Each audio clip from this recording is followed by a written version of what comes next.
The scent of jasmine tea filled the grand dining room as I watched my mother-in-law, Eleanor Richardson, meticulously arrange her prized bone china teacups. Each clink against the saucers felt like a countdown to disaster. I'm Lisa Chin, and this is the story of how I learned that sometimes the biggest battles aren't fought with weapons, but with paperwork. More tea, dear? Eleanor's voice dripped with artificial sweetness as she held the antique teapot over my cup. The same teapot she'd reminded me countless times was a family heirloom, meaning it would never truly be mine to touch, despite being married to her son Michael for 5 years. No, thank you, I replied softly, watching her perfectly manicured fingers grip the handle tighter. The late afternoon sun streaming through the Victorian windows of what she constantly reminded me was her house cast long shadows across the imported Persian rug.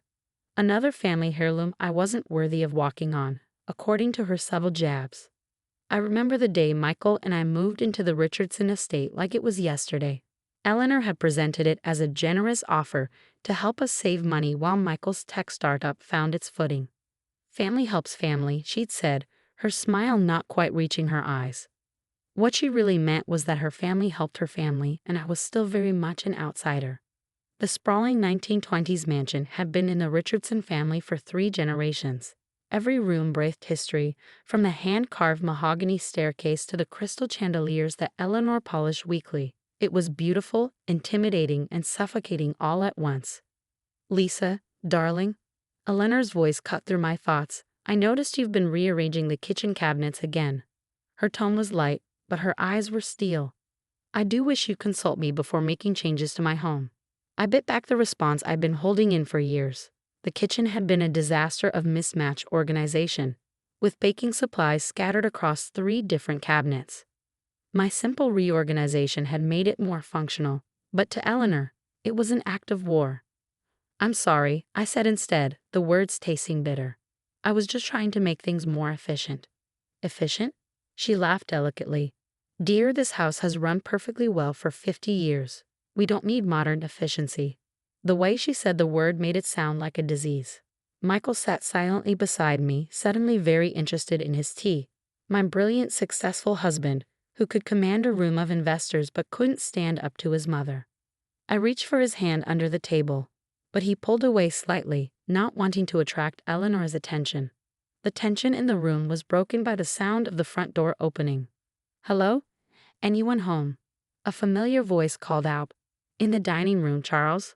Eleanor's entire demeanor changed as her lawyer and longtime family friend entered. She'd known Charles Harrison since college, and he'd handled all the Richardson family's legal matters for decades. Charles walked in, his usual briefcase conspicuously absent. Instead, he carried a thin manila envelope. Eleanor, I need to speak with you. It's about the property assessment we discussed. I started to stand, assuming this was private family business I wasn't meant to hear, but Charles held up his hand. Actually, Lisa should stay for this too. Eleanor's perfect posture stiffened ever so slightly. Surely whatever it is can wait until. I'm afraid it can't.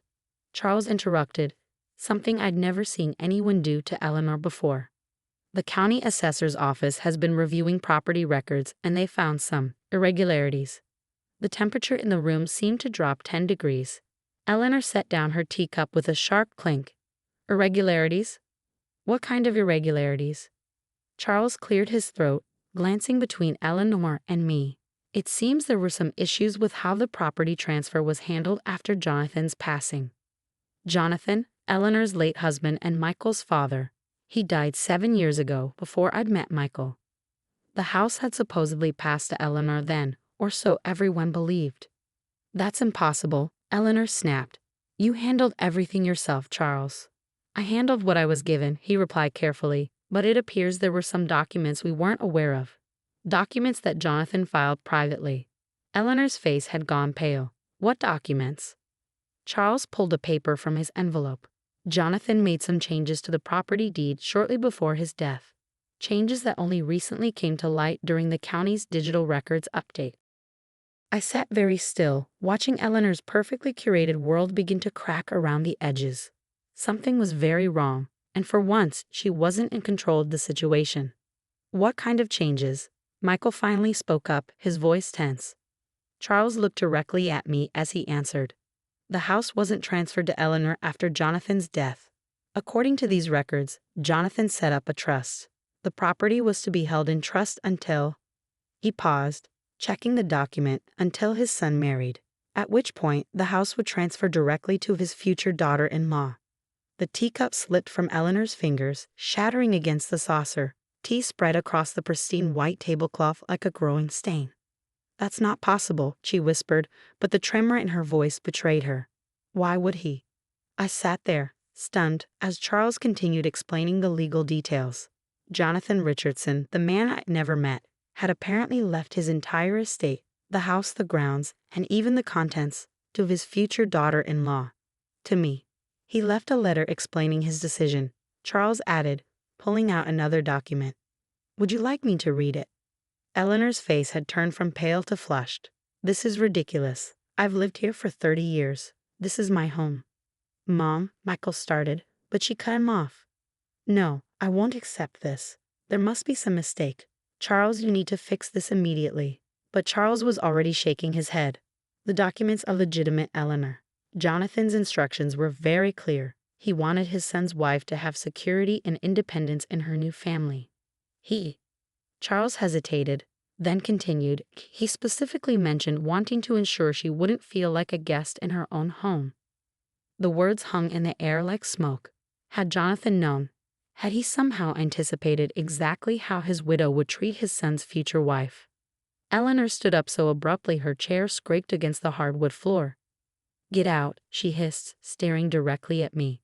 "Get out of my house." "Mom, please." Michael tried again, but Eleanor was beyond reason. "This is my house. I won't let some gold-digging interloper steal it from me." She grabbed my teacup and threw it against the wall, porcelain shards raining down onto the rug. "G-L-U-T." I remained seated, my heart pounding but my voice steady. "Actually, Eleanor, I think you'll find it's my house now, and I'm not going anywhere." The next few minutes were chaos. Eleanor stormed upstairs, and we could hear her throwing things. Michael followed her, trying to calm her down. Charles sat with me in the dining room, explaining more details about the trust and property transfer. "There's something else you should know," he said quietly, pulling out one final document. "Jonathan left specific instructions about the family heirlooms too. Everything, the furniture, the art, even that teapot Eleanor's so proud of, it's all legally yours now." I looked at the paper, then at the shattered teacup on the floor. Why? Why would he do this? Charles's eyes softened. Jonathan watched Eleanor's behavior for years. How she treated others, especially women who married into the family. Charles paused, choosing his words carefully. He wanted to ensure history wouldn't repeat itself. As if on cue, Eleanor's voice echoed from upstairs. "I'm calling the police. I'll have her arrested for trespassing." I stood up, smoothing my dress. "I think it's time we showed her the deed, don't you?" Charles nodded, gathering his papers. "I'll call a formal meeting for tomorrow morning, 9 a.m. sharp. I suggest you stay somewhere else tonight, just to let things cool down." I looked around the dining room, at the shattered china, the stained tablecloth, the portrait of Jonathan Richardson hanging above the fireplace. For the first time, I noticed he was smiling in that painting, a slight mischievous glint in his eyes. "No," I said firmly, "this is my house now. I'm not leaving." What happened next would change everything, not just ownership of a house, but the entire power dynamic of our family. As I heard Eleanor's footsteps storming back down the stairs, I knew tomorrow would bring a confrontation that had been brewing for 5 years. And this time, I had more than just quiet dignity on my side. I had the law. That night was the longest of my life. Eleanor had retreated to her room after her failed attempt to call the police. They'd simply advised her it was a civil matter once Charles explained the situation.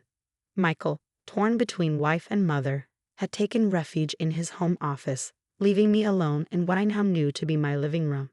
I sat in Jonathan Richardson's old leather armchair, running my fingers over the worn armrests where his hands must have rested countless times. The grandfather clock, another family heirloom, ticked away the minutes until morning. Each chime felt like a countdown to something momentous. Around midnight, I heard soft footsteps on the stairs. Eleanor appeared in the doorway, still fully dressed in her designer outfit from earlier, though considerably more disheveled. "You know," she said, her voice hoarse, I always knew you were plotting something. From the moment Michael brought you home, I could tell. I met her gaze steadily. The only one who was plotting anything was your late husband, Eleanor, and he apparently had his reasons. She flinched as if I'd slapped her. Jonathan wouldn't. He couldn't have. Her voice cracked. This was our home. And now it's mine and Michael's, I replied softly. Maybe that's exactly what Jonathan wanted, for his son to have his childhood home, for his family's legacy to continue. Legacy. Eleanor laughed bitterly. What would you know about legacy? You're an outsider. You'll never understand what this house means to the Richardsons. I stood up, feeling Jonathan's letter in my pocket where Charles had left it. Would you like to know what your husband thought about legacy? He wrote it all down. Eleanor's eyes fixed on the envelope. For a moment, I thought she might lunge for it. Instead, she pressed her lips into a thin line. Whatever lies he wrote. They're not lies, I interrupted, pulling out the letter. Would you like me to read it, or would you prefer to keep believing I'm the villain in this story? She didn't respond, but she didn't leave either. Taking her silence as permission, I unfolded Jonathan's letter and began to read. My dearest daughter-in-law, though I will never have the pleasure of meeting you, I write this letter with hope for the future and regret for the past. This house has been in the Richardson family for generations, but somewhere along the way, we forgot what family truly means. Eleanor sank into the nearest chair as I continued reading. Jonathan's words painted a picture of a man who had watched his own wife's treatment of others with growing concern. He wrote about previous daughters-in-law who had been driven away by Eleanor's possessiveness, about family relationships destroyed by her need for control. I failed to act during my lifetime. The letter continued, to protect those who married into our family. I watched in silence as good women were made to feel unwelcome in their own home. This is my attempt to right that wrong. This house and everything in it I leave to you, not as a weapon to wield, but as a foundation upon which to build a true family legacy, one of acceptance, love, and belonging. By the time I finished reading, Eleanor's makeup was streaked with tears. The morning light was just beginning to creep through the windows, casting long shadows across the antique rug. He knew, she whispered. All those years he knew what I was doing. He did. I replied gently, and he wanted it to stop. The sound of footsteps made us both turn. Michael stood in the doorway, looking exhausted. He must have heard everything. Mom, he said quietly, I think it's time we talked. Really talked. The next few hours were intense. Michael finally found his voice, telling his mother about years of watching her drive wedges between him and everyone he cared about. Eleanor, for the first time I had ever seen, actually listened. When Charles arrived at 9, he found us all in the kitchen. Eleanor was still in yesterday's clothes, her perfect appearance decidedly imperfect. Michael looked drained but somehow lighter. And I was making breakfast using Eleanor's precious, family-only china. I see things have evolved, Charles observed, setting his briefcase on the counter. Eleanor looked up from her coffee cup, one of the few that had survived yesterday's chaos. Yes, they have. She turned to me. Lisa, I owe you an apology. Many apologies, actually. I paused in my cooking, watching her carefully. 5 years of hurt couldn't be erased with one apology, but it was a start. What happened next would change everything, not just ownership of a house, but the entire power dynamic of our family.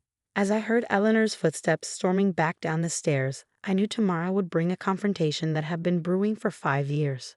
And this time, I had more than just quiet dignity on my side. I had the law. The house is yours, she continued. Jonathan was right. I've been terrible to you, to others before you. I let my fear of losing control destroy any chance of having real relationships. Charles cleared his throat. There are some papers we need to sign to formalize everything. I looked at the documents he was pulling out, then at Eleanor. Actually, I have a different idea. Everyone turned to me in surprise. This house, I said slowly, should belong to the whole family. Not just me, not just Eleanor. What if we set up a new trust?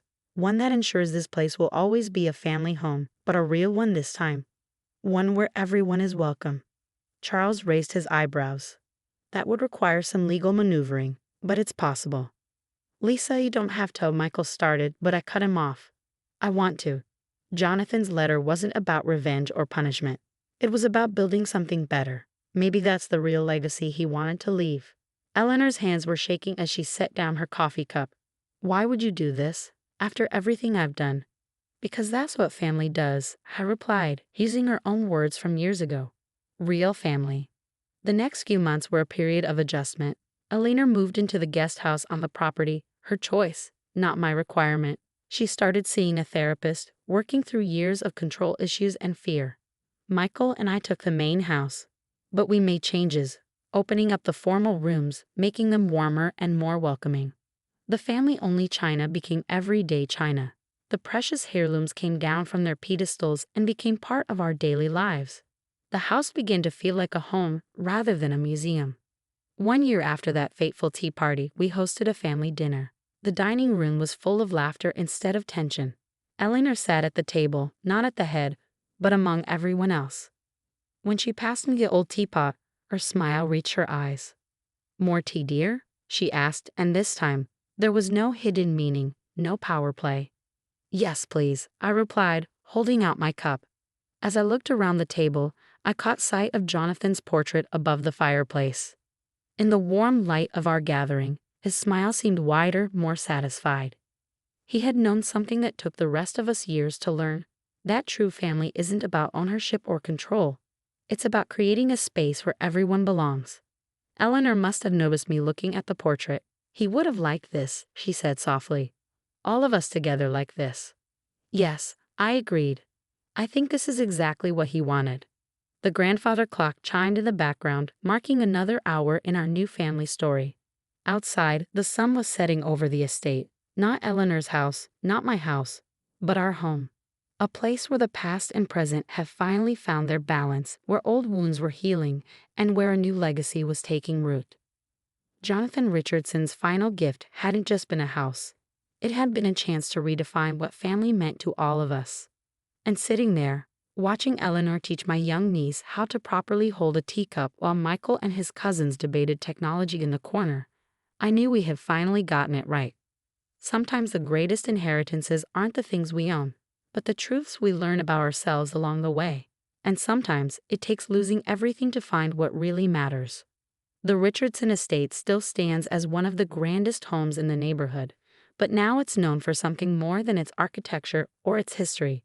It's known as a place where family means more than blood, where healing is possible, and where even the deepest wounds can be mended with time, understanding, and the courage to change.